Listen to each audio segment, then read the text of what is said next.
is JS Party, your weekly celebration of JavaScript and the web. Check us out on the web at jsparty.fm. There you'll find lists of our recommended and popular episodes, clips, aka JS Party, the good parts, and a request form so you can let us know what you want to hear about on the pod. Big thanks to our partners at Fly.io. Over 3 million apps have launched on Fly. Deploy yours in 5 minutes. Learn how at Fly.io. Okay, hey, it's party time, y'all.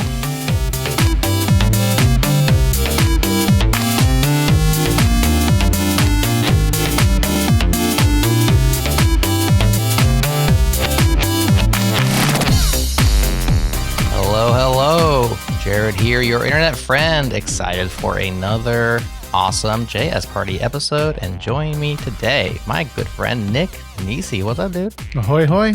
I'm good. How are you, Jared? I'm doing well. I'm feeling very secure. Are you feeling secure or are you feeling insecure today?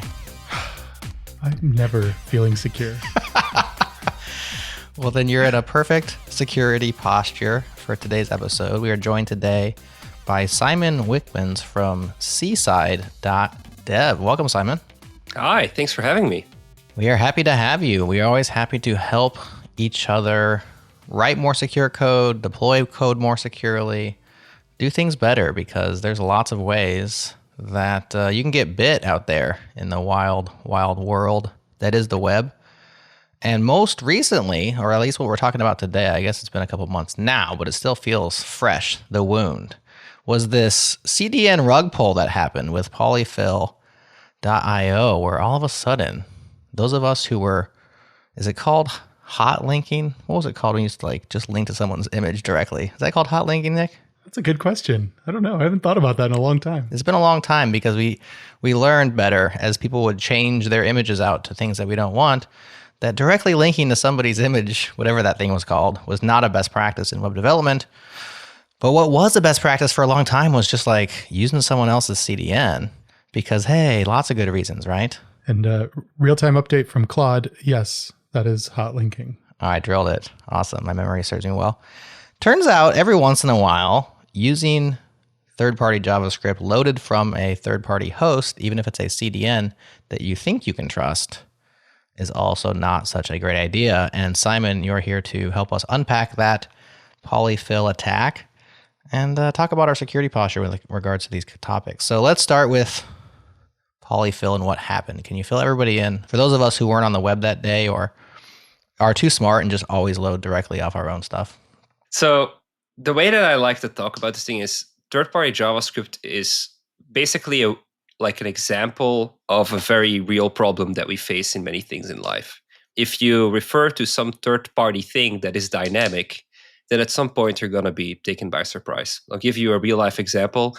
I once had a salesperson of a competitor repost one of my LinkedIn posts, and he said, "Yeah, I totally agree with Simon," because I posted about something more generic, and I could edit my LinkedIn post to talk their company, right? Mm-hmm. I didn't do that because I'm a grown-up, but that is essentially. But you could have. I could have, right? And that's a lot of power. Yeah, and this sales guy just reposted me, right? And I could change my post. So what has happened with polyfill is a very real and more serious version of a dynamic thing suddenly changing when we think it's actually behaving the same way as it was before, but it hasn't. So let's start with what polyfill is. So polyfill is a very popular package written by a very popular and genuine open source contributor, Andrew Betts. And so he went out and actually built a really useful package. So polyfill is a package that allows you to polyfill JavaScript, so make newer code work in older browsers. And so that is something that became really important as we're struggling to support old browsers like good old Internet Explorer, right? And for some industries, this is still important. If you're a news website and you have a small percentage of your traffic coming from Internet Explorer, well, you kind of don't want to leave them out. So yes, you do. Well, you want to, but maybe you shouldn't because you're an adult. In 2024, you probably should. I agree. But look back 7-8 years when people added that script to their website for the first time. This was a very real issue, right? So people added this script to their website.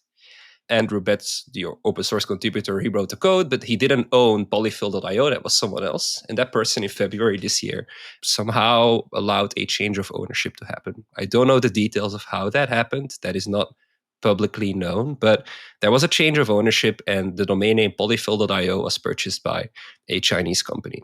And so that Chinese company didn't do anything special with it for the first few months. On the main page of that domain, they had a web page that was saying, yeah, this is just a polyfill package and all of that stuff. And then obviously the wider web community noticed that change of ownership, and it was quite weird. And then, of course, the open source contributor that wrote the package originally posted about it on Twitter. Some alarm bells started going off, and there were a few mirrors available at that point. So Fastly and Cloudflare did blog posts about it, and they made a mirror available of that package on their own CDN. And that then triggered, funny enough, the Chinese owner of that domain to change their website and say protected by Cloudflare, which I found a rather interesting detail. If you go on the Wayback Machine, you can still see that header. The way that then things evolved over time is all of a sudden on the 25th of June, certain users, depending on their user agent, would see that script, and that script would also include a third-party script itself, pointing to Google Analytics.com. So it was Google Analytics where the L was changed to an I.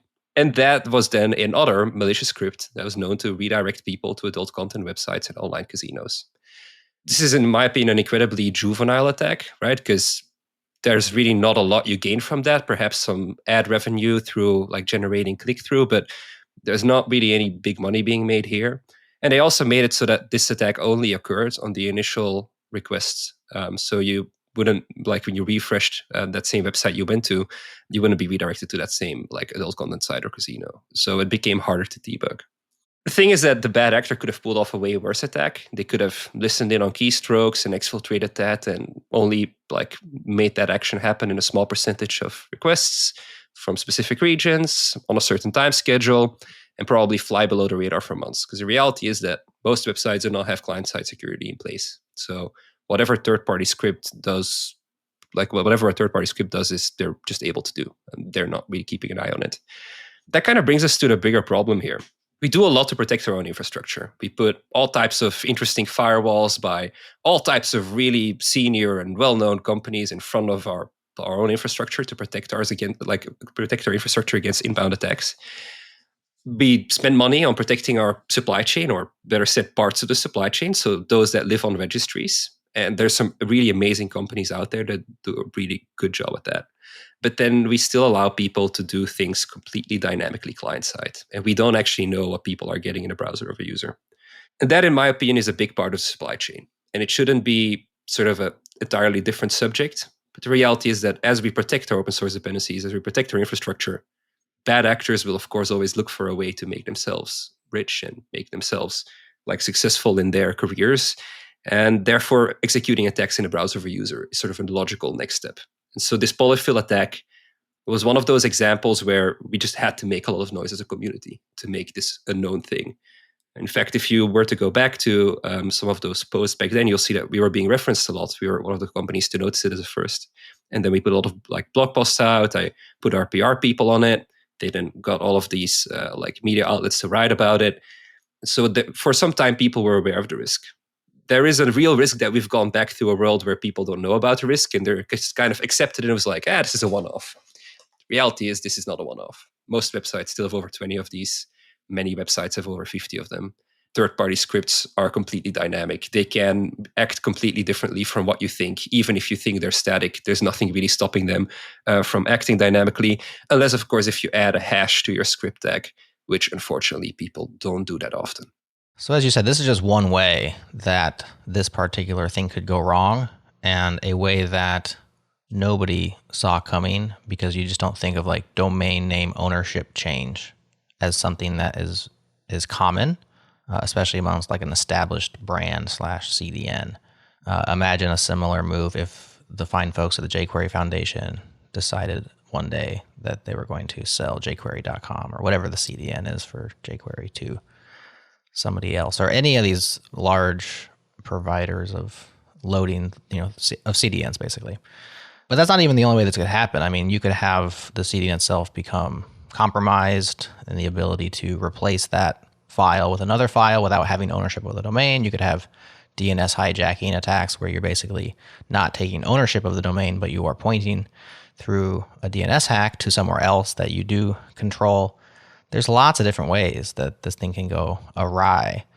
And like you said, this happened to be a very public one because it affected a whole bunch of websites. Wasn't it like hundreds of thousands of websites using this? About 500,000 from the information that is still publicly available. And by the way, there's still over like 300,000 websites that have this domain still on their website. So the action that Namecheap took, which by the way, I've not seen happen very often, right? Where a domain name is literally just pulled out of the air by the registrar. That definitely made this situation not as bad as it could have been. And you mentioned a lot of ways that you could hijack a script on essentially layer 7.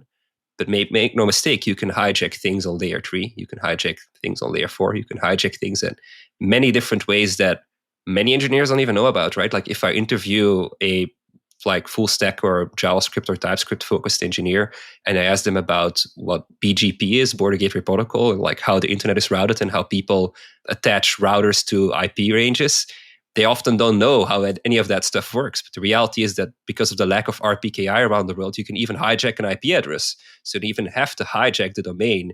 If you have access to a trusted enough router in a certain geography, you can just hijack the whole IP range and route traffic to different servers in a certain area. While this hasn't happened with third-party scripts, it is technically possible. And we tend to think that because there's a nice green checkbox next to a domain name because it has SSL, that it's by default safe. Well, no, there's a lot of things going on. And there's a lot of places where things can get hijacked. And with a third-party script, that is everything from the storage bucket to the domain to the IP. You can do a lot of things here. Yeah. Nick, how many third-party scripts are you guys loading? You guys being your personal blog. 0. I load 0 first or third-party scripts. So nice. Congratulations. I'm as safe as can be, I think. I am surprised by this, though, because it does seem like I'm surprised that people are still doing this like hot linking thing, because like I remember when Crockford added an alert to the JSON parser way back in the day. And that was to raise attention. Raise hell was what it did. Yeah. It wasn't malicious per se, but it did break a lot of things because the script execution just stopped on any web page that was linking to it and put up an alert. Now on changelog.com, we do not load any third-party JavaScript from CDNs, such as like a polyfill or some sort of library that we're going to use.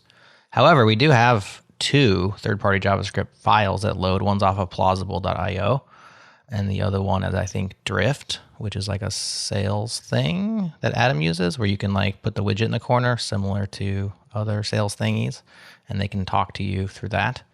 And so those are 2 vulnerabilities that we have if, for some reason, the plausible folks or the Drift folks get attacked somehow, or we just trust that that's going to load what it has loaded every other time that a web page loads.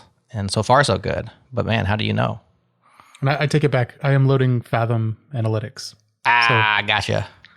And I'm gonna scare you. You're loading more. You've got Facebook. You've got 2 Facebook third-party scripts, and you're using Cloudflare's CDN, and you didn't turn off Cloudflare Analytics, so you're also injecting their analytics script through their domain, which, by the way, is cloudflareinsights.com. So if someone were to buy cloudflare-analytics.com and somehow manage to sneak it into your code, well, formatting-wise, they could, right? So that's another thing here. They can typo squat their way into your site, and you would have a very hard time spotting the difference. Yeah. Called out. I love it. The biggest grin I've ever seen out of a guy who's just getting ripped apart with the truth. Well, but this is the scary part. People heavily underestimate how many third-party scripts they have because, well, if you use some proxy and they add a script to your site, well, you may not know, right? And this is another unfortunate truth about this. If I talk to prospects about like just generally their situation, right, they often don't even recognize the scripts that they have on their own website. In many cases, I have even seen analytics companies that don't even exist anymore. And some of them are nice enough to keep maintaining that domain name and like they just keep it so that it doesn't get used for bad things. But there's also a few out there that are like, there's literally domains out there for sale every day that are still in people's website embedded as a third-party script or as a third-party image by any means. Yeah, same thing. Okay, party people, this one's for you. I've got just 30 seconds to tell you about Wix Studio, the web platform for freelancers, agencies, and enterprises. So here are a few things you can do in 30 seconds or less on Studio. Number 1, integrate, extend, and write custom scripts in a VS Code-based IDE. 2, leverage zero setup dev, test, and production environments. 3, ship faster with an AI code assistant. And 4, work with Wix headless APIs on any tech stack. Wix Studio is for devs who build websites, sell apps, go headless, or manage clients. Well, my time is up, but the list keeps going on. Step into Wix Studio and see for yourself. Go to wix.com/studio. Once again, wix.com/studio. Well, let me draw an analogy to the real world because, I mean, sometimes I have to go to the grocery store. And to go to the grocery store, I get in a car and I drive across town. And on that way across town to the grocery store, there are 1,000 ways from Sunday in which I could be attacked or things could go awry and I could get hurt or die or arrested or all these different things. But I still get in the car and I still go to the grocery store. Like, I just accept that risk. And so just defending Nick a little bit here, I mean, he really needs that Facebook tag, because someone might want to share a link to his website. Why is that Facebook tag on there, Nick? Is it contractual? Testing. I'm just testing things. Okay, just picking on Nick because that's what we do around here. But broader point, we still have to make websites and do things, and there are reasons for these things. Analytics. Hey, we want to have a way to make our sales process go faster, and so we have this service that allows us to communicate with folks. And these are reasonable risks, aren't they, Simon? Yes, and so I mean, if you use a third-party script from a large, reputable company that has big things going on and they have a good security team, they know what to look for, they know what to protect, then of course the risks are way smaller.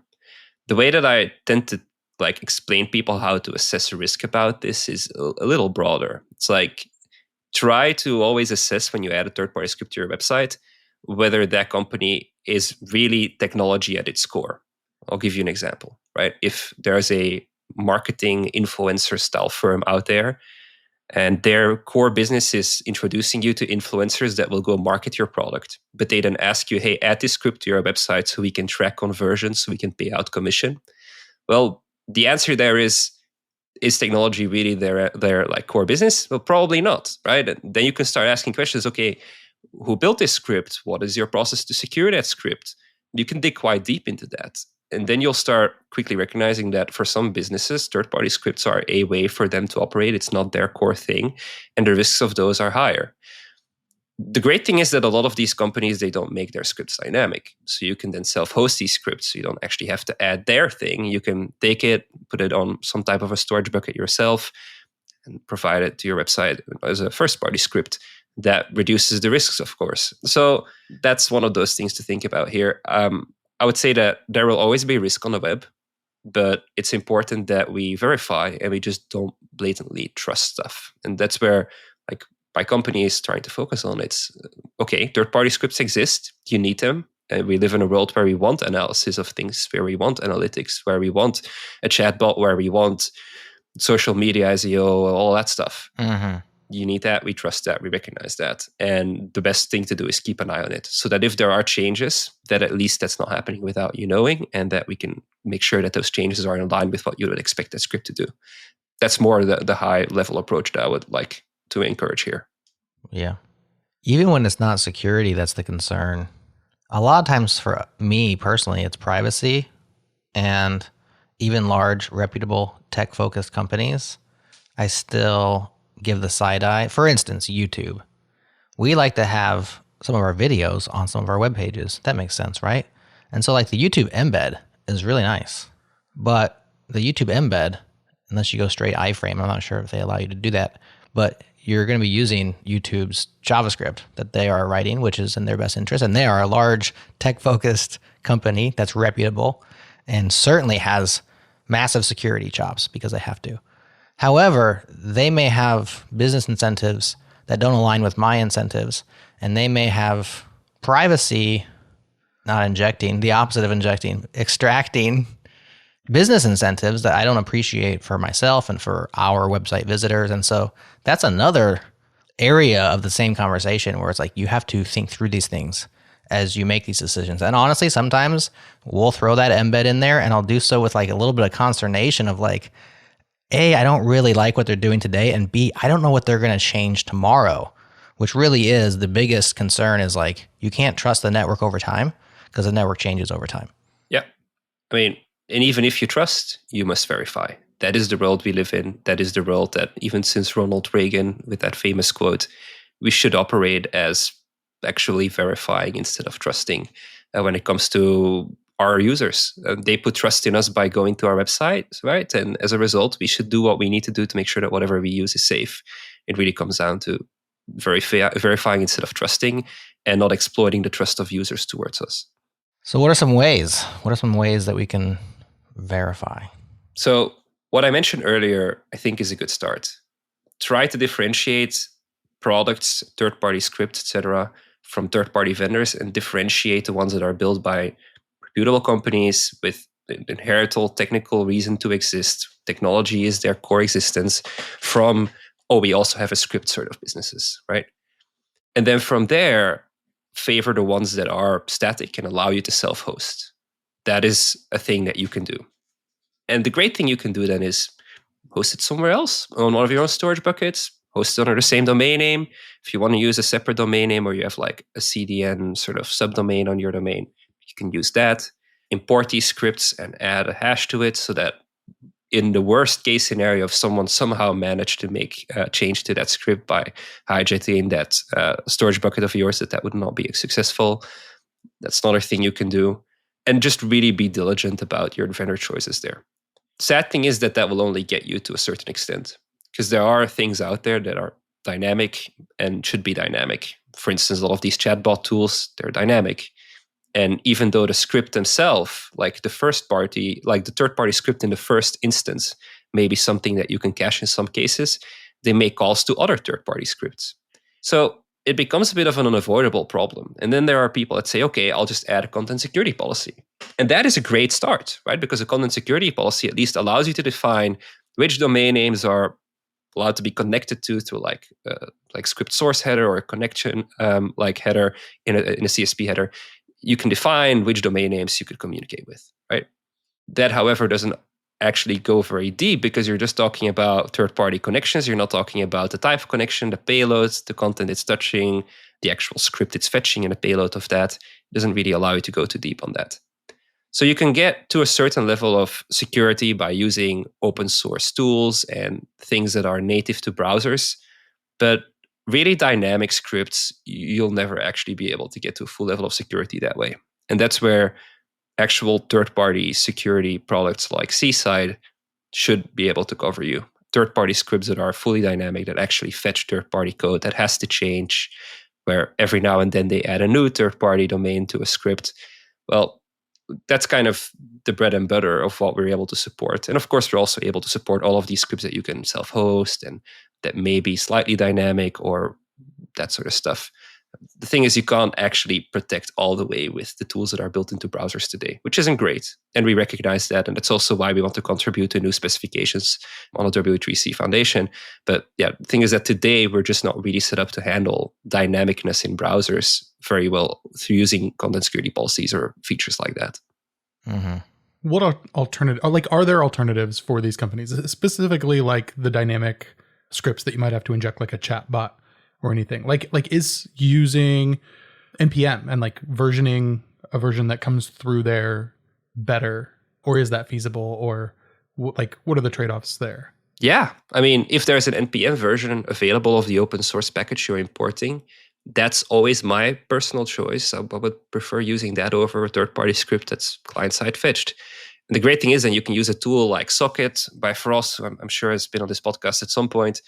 I mean, those kinds of tools are really good at what they do because they have the added benefit that they actually work off of a registry. And the registry is static, unless if it's an install script, of course, if it actually like fetches a script through that. But when a script is static, those tools can do an incredibly good job at making sure nothing bad happens. So that is something you can do to reduce the attack surface. So I'd say like, yeah, it's like a step plan. go through the scripts you want to use, make sure that you add the ones that are more technical, inherent companies than others.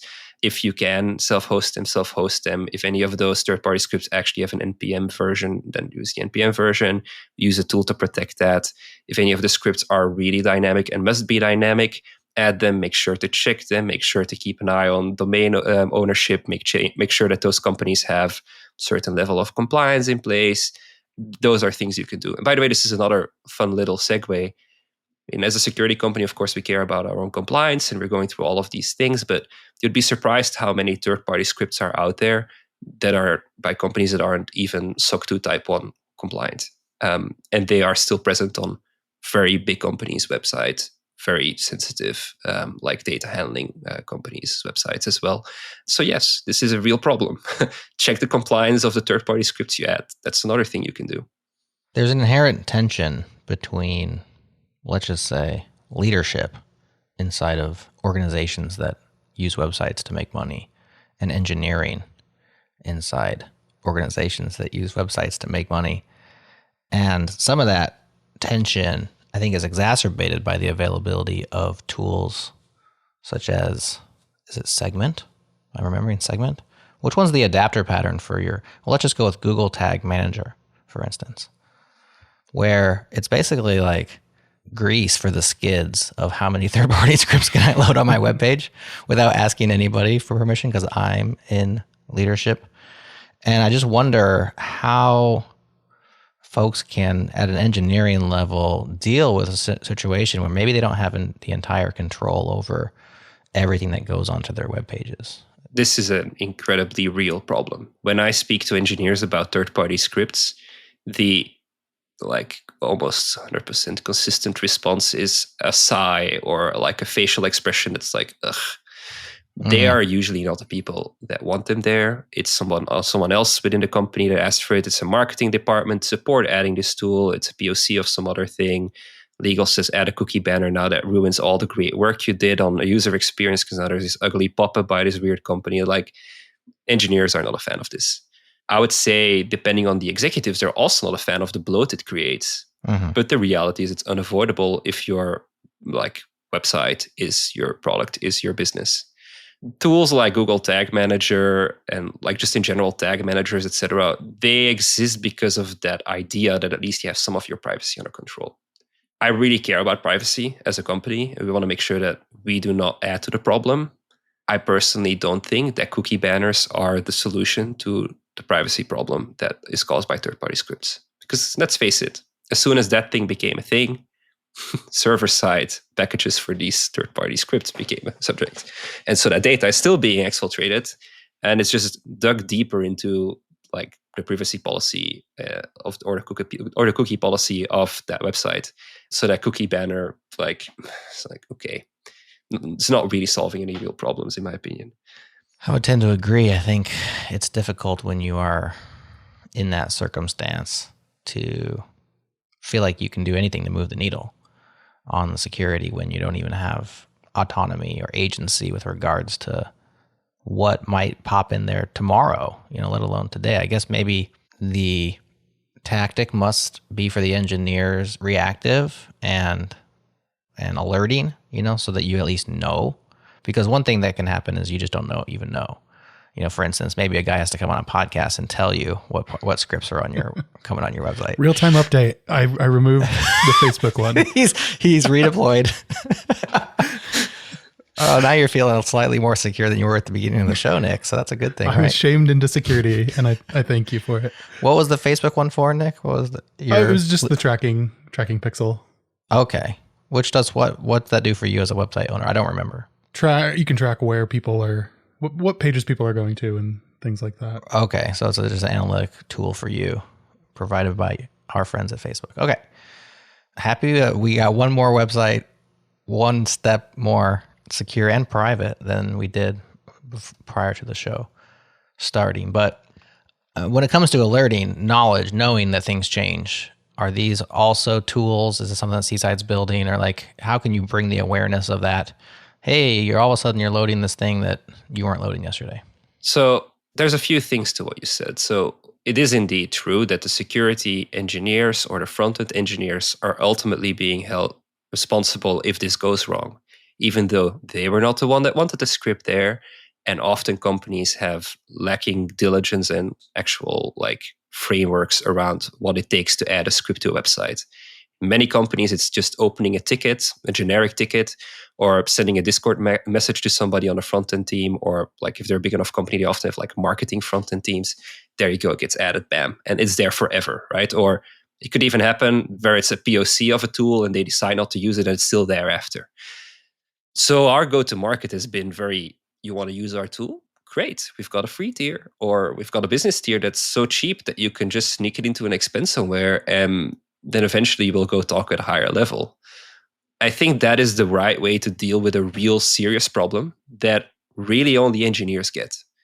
And then it's up to that engineer at some point to just have that 10-minute conversation with whoever is in security leadership or whoever is responsible to say, hey, this is a real problem. This is how we solved it. We kind of did it without talking to you, but you should take this more seriously. And at that point, we'll have a higher level conversation with those executives and get them to understand how we could be more helpful, which areas that we cover that other security solutions they have may not cover, etc. So that I just wanted to cover real quick. And with that, I also forgot your question. Alerting, monitoring tools, are these things built? Are you building them, etc.? For hey, all of a sudden you have a new thing on your page that you didn't have yesterday. Yeah, so I tried this in my career, and it was incredibly noisy, and it made for alert fatigue, and it wasn't helpful. So the angle we've taken is quite different, where we basically try to understand what types of data are being accessed, or what types of actions are taking place. And when there's a substantial change in that, then we will start alerting. If we must alert every time a script slightly changes, well, that is incredibly noisy, right? Because a lot of these scripts are obfuscated. And if they make a small change to a timestamp or to anything in there, it could be as simple as a version number. Because of the obfuscation, working a bit like a hash, it becomes completely different, right? So using abstract syntax trees and all types of other tricks we pull on our site to actually understand on a higher level how the script performs, what it does, what it accesses, and then alerting when that substantially changes, that is the better approach. The way we also work is of course, we are always working to improve this. We actually want to make this a product that blocks on your behalf if it must be blocked. And we do not rely on threat feed intel.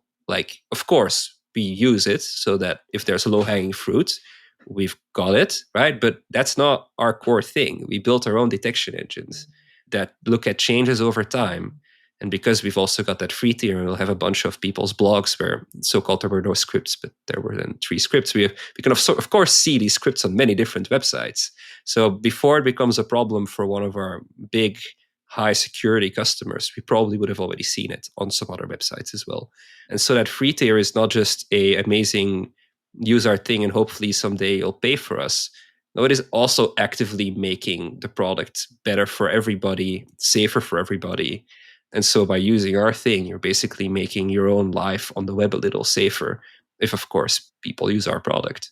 And that's a pretty powerful position to be in. So we don't really want to go down the heavy alerting route, because it just doesn't really help. It goes in the massive queue of alerts people receive every day. And then it really only causes trouble afterwards, where it's hey, why didn't you respond to this alert? Well, because I get 500 of them a week. I cannot deal with all of these alerts. It just creates more pressure on the engineer that's ultimately going to be held responsible for when it goes wrong. It doesn't help. We have to be very diligent about the alerts that we send and when we send them. All right, this chapter is titled Jared Avenges Nick by looking at seaside.dev's script loading and asking Simon to defend himself. I'm seeing a lot of script loading on seaside.dev, Simon. I mean, we got Butter CMS, we've got unpackage.com, we've got stripe.com, googletagmanager.com. Yeah.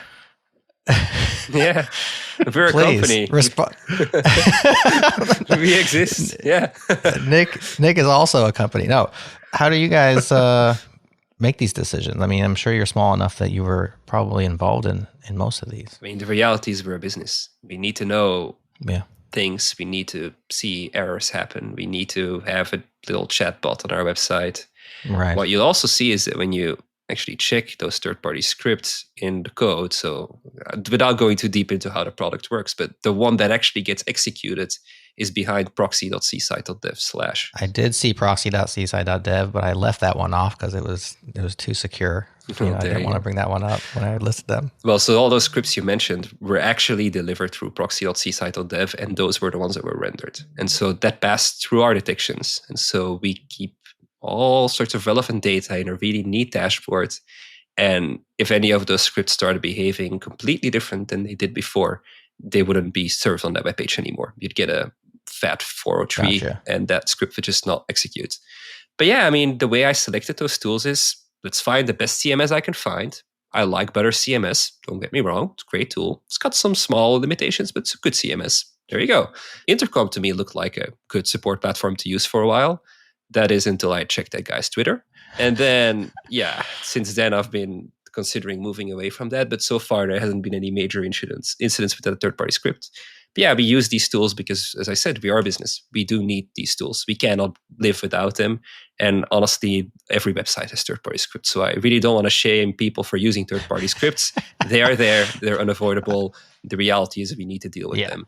So I don't either. I'm just having some fun. Yeah. So Seaside's response to all this is like, look, if you're going to hire us to help you with this problem, you are going to take all of your otherwise third-party loading scripts and you're going to proxy them through us, and we're going to do all of the fancy detection and blocking and stuff there, and then you're going to load them on your page through our proxy. Is that how it works? Yeah. So there's a few things happening and a few things that we're still actively building, of course, because we only started in the beginning of the year.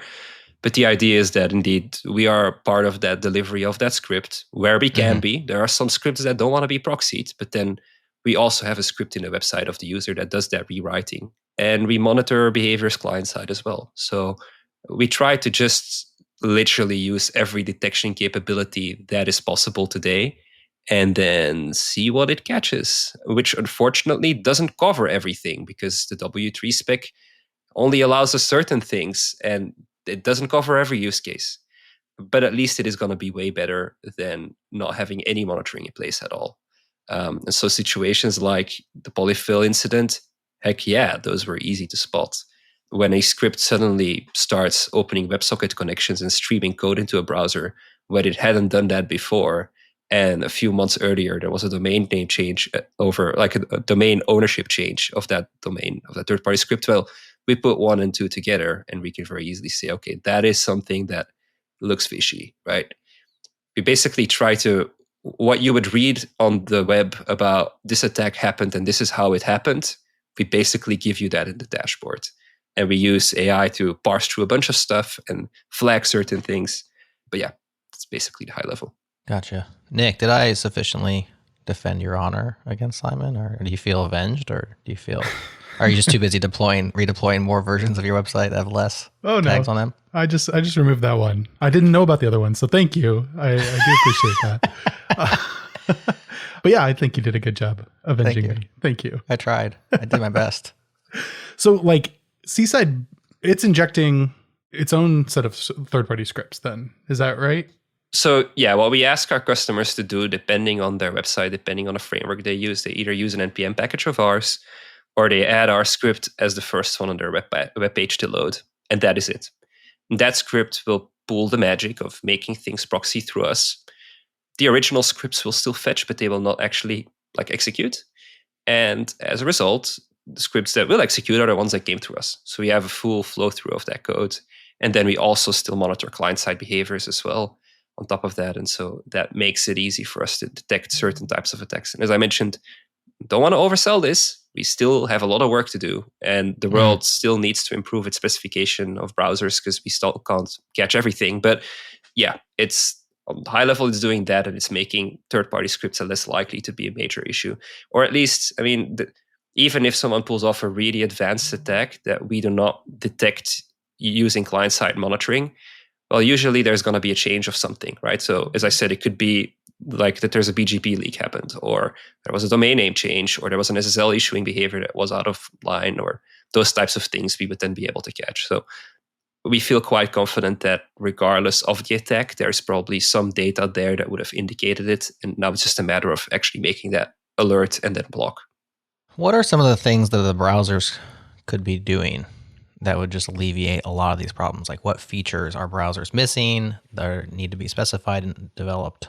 I don't want to talk too much about the specifics of things that we bump into where we're like, oh God, it would be awesome if we could do X, Y, or Z, because that is very easy for people then to reverse engineer.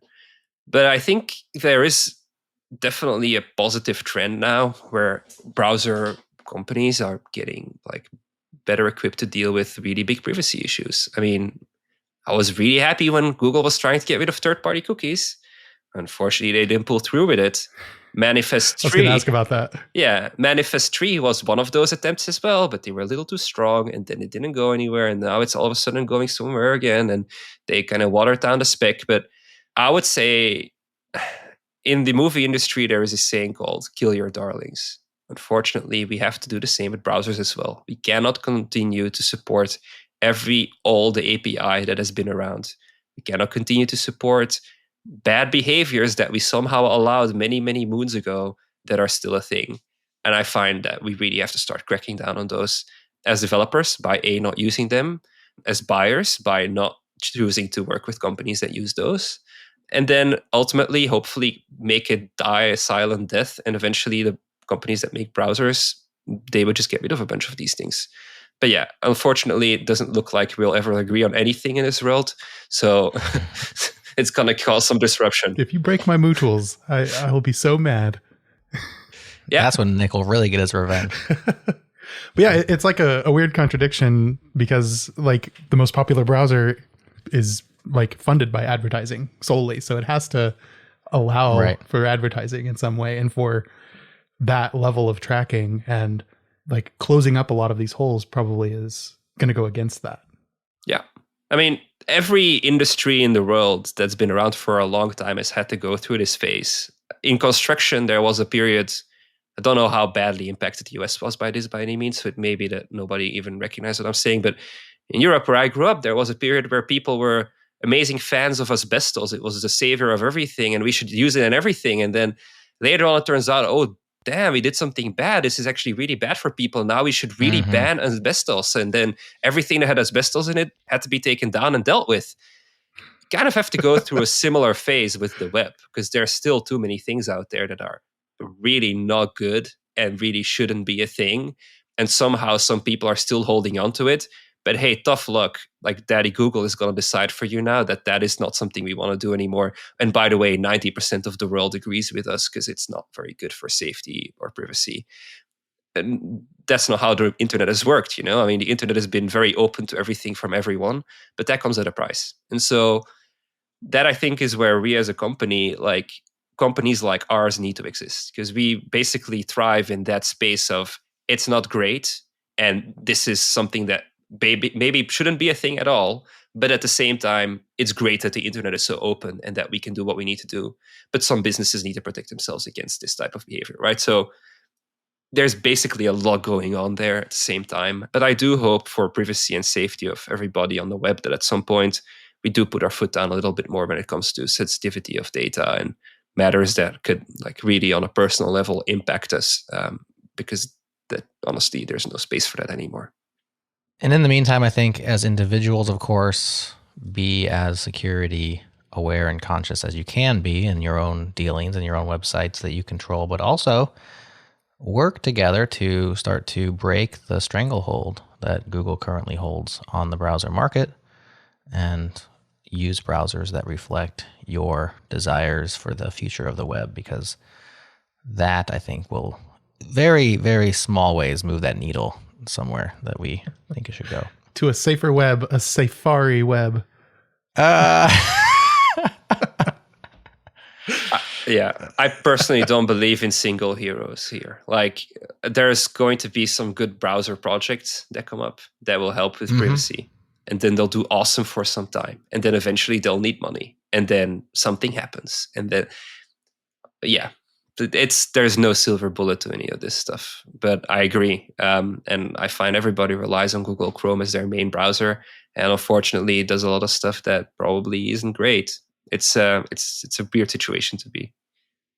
Well, Simon, thanks so much for joining us on JS Party and sharing your hard-earned security knowledge with us. Nick, did you have any other questions or thoughts before we call the show? I was going to ask if there's no. And Nick comes through as always with the final word. Yeah. Wow. Believe it or not, Simon, this is not the first time Nick has done this exact same move he just did right there. It's true. A big long sigh followed by a no. I'm trying to think of how to frame it, but I also like want to, I don't know, like, does it fit in right now is I guess what I'm asking, but I'll just ask it and then you can cut it if you want. And that's all right. Like, Consider it cut. Just kidding. Go ahead. I'm just thinking, like, are there things that we could do that could be done better to avoid this third-party script thing? And I'm thinking, like, there's a lot of things like chatbots, right, that are, or, you know, putting those things, injecting those things, that makes sense. And that's not something that I even considered when you said this. I'm like, oh, I definitely don't have any of those, or I've definitely never worked with any of those. I've definitely, like, been the person who has been instructed by marketing to inject, you know, segment or all of these different analytics things into pages. So I've definitely been there and didn't even realize it. That's like the work that was like, oh, it got thrown on my plate. I want to get it done as fast as possible so I don't have to think about it anymore. And I can go back to working on my 8 megabyte JavaScript bundle and shipping that. But like, are there things that those companies could be doing to better handle things maybe on the server side? And would that be more secure? Like, if you're just doing like some kind of analytics check, could you just have like an API that the server is sending off, you know, this is what they're looking at right now, without actually having to go to the client itself and then have the client send that out? Well, so it depends on the stack that people use, of course. I mean, depending on the framework, there's either client-side or server-side actions taking place. There are tools out there that you self-host a big chunk of, right? So that you literally self-host a big chunk on your server side or on a Lambda of yourself, and it talks to that and does a decent job. That's definitely a good solution. But then again, like, the problem here is that it is unavoidable. And you literally cannot get around using a third-party script if you're building something serious. And so my advice is that people like yourself in the past, right? If you're in a large company and people just throw it on your plate, make sure that the security team is aware of this. Make sure that the CISO is aware that you're basically adding a completely dynamic bunch of like crying babies to the website, right? You don't know how you're going to babysit them. There's no plan to babysit them. They've just been thrown in, right? Because ultimately your name is on that PR, and otherwise it's going to be, who the heck did this, right? And that's not a good position for anybody to be in, and you shouldn't be put in that position. But what I notice is there's a lack of governance. So it's not as much of a problem for the people that build these tools. They usually do get the security risks that they are exposed to and that they're exposing their users to. I would just say, hey, if you're dealing with this at a company, push back, document it. Make sure people are aware that you are just doing what someone else asked and that there is lacking governance around it. And then if you really care about the problem, or you're like, I actually think I have a solution for this here, you see side, we've got a free tier. It's easy.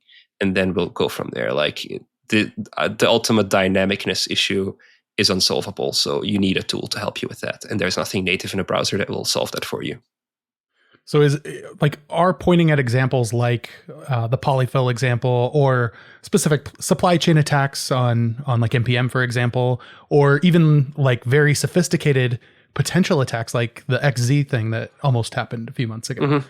Yeah. Like, is that the best way to raise awareness within your company or within your security team or within your leadership to like, I don't even know, like, push back, or at least like really think through the risks that like we're inherently like giving to our users when we add these in? I would say so. I mean, the problem is you do not want to be seen as that engineer that's always negative and always see security issues when there aren't any. And you can come across like that very easily to people that don't care as deeply about security as you do. And that's a very sad thing, because a lot of developers are not necessarily that security conscious or security minded or security trained. So yeah, I tend to think that unfortunately when these things happen, they do help. They help prevent more of these attacks in the future. And these need to happen before people care about it. I mean, in PCI DSS v4, so the standard you have to adhere to if you accept payments on your web page, there is now a new spec, the fourth generation of it, and the spec is way broader. and it requires you to monitor third-party scripts if they're on your payment portal. So if you have one of those beautiful models on your website that pops up a credit card field anywhere on your website, well, then guess what? You have to have all of your third-party scripts in there. So the fact that the PCI-DSS, like that community has put this in those rules, well, the only reason why it happened is because there were a bunch of these incidents, like the British Airways attack in 2018, which, by the way, we own the domain to that. So if you go to baways.com, you can read in detail what happened there. These third-party scripts, they went rogue, caused a bunch of issues for banks because they had to reissue credit cards for hundreds of thousands of people at once. People were unhappy. People were scared to buy things again online for some time. I mean, for the right reasons, right? If you got impacted and all of a sudden your credit card didn't work anymore in the grocery store because you bought something online, then yeah, you'll think twice about it. These types of incidents have had impact, and those then lead to rules, and those rules then lead to security companies jumping on it and making solutions to it. I have been in this space before PCI DSS v4 was a thing. I've always seen this as an interesting space. So I hope that our solution, especially because we make it so accessible to people, will be the beginning of the end of this issue. We'll see how that goes, hopefully. Awesome. Yeah, that sounds great. And when I'm having these conversations with like leadership, should I have a tinfoil hat on or no? Not really. Bring one for both of you, you know? Yeah. There we go. Legitimate concern is the undertone you gotta go for. And you can Google what a legitimate concern undertone should look like. There you go. I tend for ghoulish overkill, so.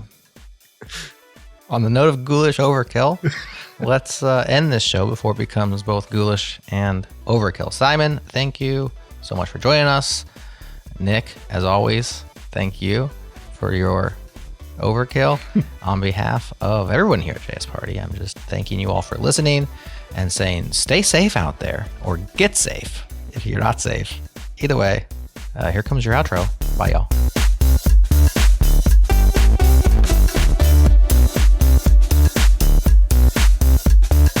All right, that is our show for this week.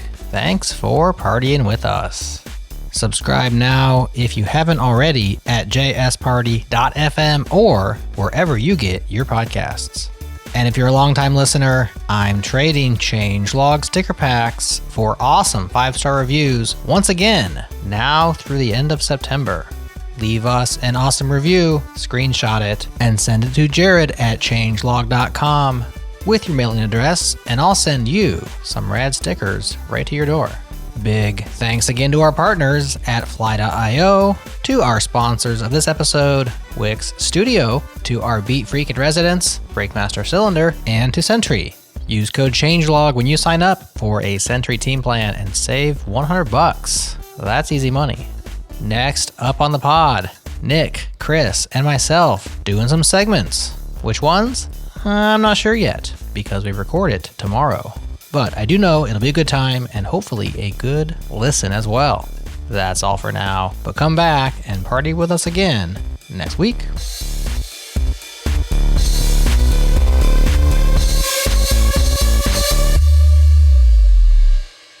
Hey.